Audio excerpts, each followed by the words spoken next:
అంటే తెలియని వారు ఉంటారు. ప్రభువా, వారిని రక్షించుము.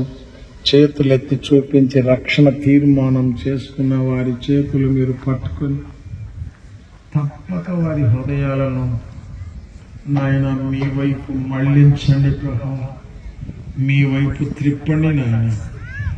వారు కూడా రక్షణ పాప క్షమాపణ పొంది సంఘములో అంగాలుగా చేయబడినట్లు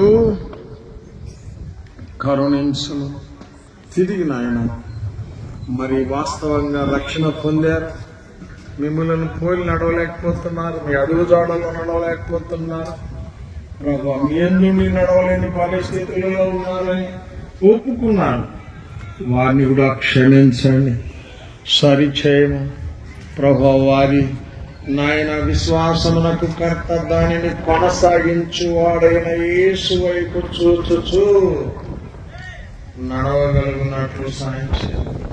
శరీర సంబంధంగా నడవకుండా ఆత్మ సంబంధంగా నడిచేట్లు ప్రసాదించాలి. మీరు సంతోషపడే నడక నడవగలిగినట్లు వారిని సిద్ధపరచు. ఈ మాటలు మీ మాటలు, జీవపు మాటలు, బలహీనంగా చేయబడిందైనా బలమైనదిగా లేపగలిగిన శక్తివంతుడా ఏ ఒక్కరూ ఖాళీగా వెళ్లకుండా కరుణించు. సంఘములు విస్తరింపచేయము, పని ప్రవహింపచేయము, నలుగురిగా వ్యాపింపచేయము. మీ దాసు అబ్రాహ్మణులను కనికరించము, కుటుంబాన్ని కనికరించు నాయన.